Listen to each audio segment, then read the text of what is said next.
Not every question deserves an answer. Welcome to this explainer on the profound psychological power of staying quiet. Today, we're stepping completely away from the noise to look at something much deeper. If you've ever felt like your words are just constantly being lost in the wind, well, you are exactly where you need to be. Part 1. The Trap of Oversharing. Pain and Disrespect. Okay, let's dive into this. We live in an incredibly loud world, right? A world that practically demands we broadcast absolutely every thought, defense, and justification. But here's the thing. Over-explaining yourself is a massive trap. When you spill every single detail, you aren't actually building a deeper connection. Instead, you just drain your own energy and honestly invite disrespect. It's like handing over your personal power on a silver platter. Silence, on the other hand, it does the exact opposite. It builds this incredible mystery. It creates a psychological vacuum that other people feel absolutely compelled to fill, and that commands a natural, undeniable respect. Part 2. The Silent Grind. Working on yourself. So, silence isn't just the absence of sound, okay? It's really the quiet, daily shadow work where true mastery is forged. The physical action actually starts on day 1. You simply stop over-explaining. You just hold back the defense. Then, by week 1, without all that exhausting outward chatter, you're finally able to focus inward and hear your own reality clearly. And by month 1, that's when you build unbreakable discipline. You literally rewire your brain to detach completely from the need for external validation. It's a total game changer. Part 3. The Power Arc. 6 Qualities of Silence. As you master this quiet grind we just talked about, your aura fundamentally shifts. You naturally develop these 6 core traits: supreme self-mastery, emotional control, and you become highly observant.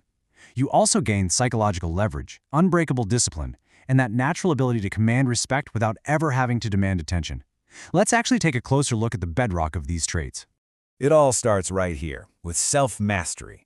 See, when you practice speaking less, you're placing a strict, impenetrable filter on your impulsive emotions. You refuse to let sudden anger or anxiety or that desperate, burning need to impress dictate your actions.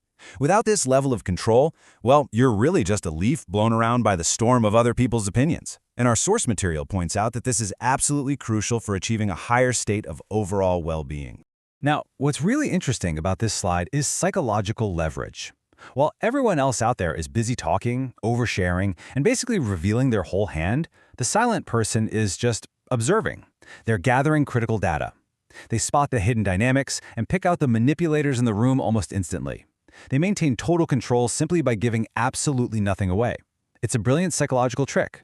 So how do you actually execute this leverage? It's a 3-step process. Step 1, withhold your immediate reactions. Just let the silence hang there for a second. Step 2, observe. Honestly, just watch how incredibly uncomfortable people get when no one is talking. It reveals their deepest insecurities every single time. And finally, step 3, speak only with intention. When you do finally open your mouth, make sure every single word has sharp, undeniable purpose and weight. And this brings us back to a core truth from our source material. Silence can have incredible benefits for your mental, emotional, and physical well-being. By stepping completely out of that exhausting echo chamber of constant talking, you dramatically lower your stress, you clear your mind, and you really set yourself up for a life of profound success with far fewer regrets. That's the why behind all of this internal work. Part 4. The Sigma Mindset. The Rise of Real Power. And this brilliantly illustrates what happens next. When you cultivate your internal discipline in the dark, and you no longer desperately need the loud approval of the crowd, you elevate your presence into a completely different tier. Real power doesn't need to shout. Seriously, the loudest person in the room is usually the weakest, just projecting a strength they don't actually possess. True power? It's grounded. It's a slow, methodical burn. It absorbs the chaos, processes the reality, and acts with absolute, unstoppable intent. Part 5, the final verdict. Your next move. So, I'm going to leave you with this final thought. Will you keep exhausting your energy on endless explanations to people who aren't really listening anyway? Or will you step back, do the internal work, and let your silence speak for your power?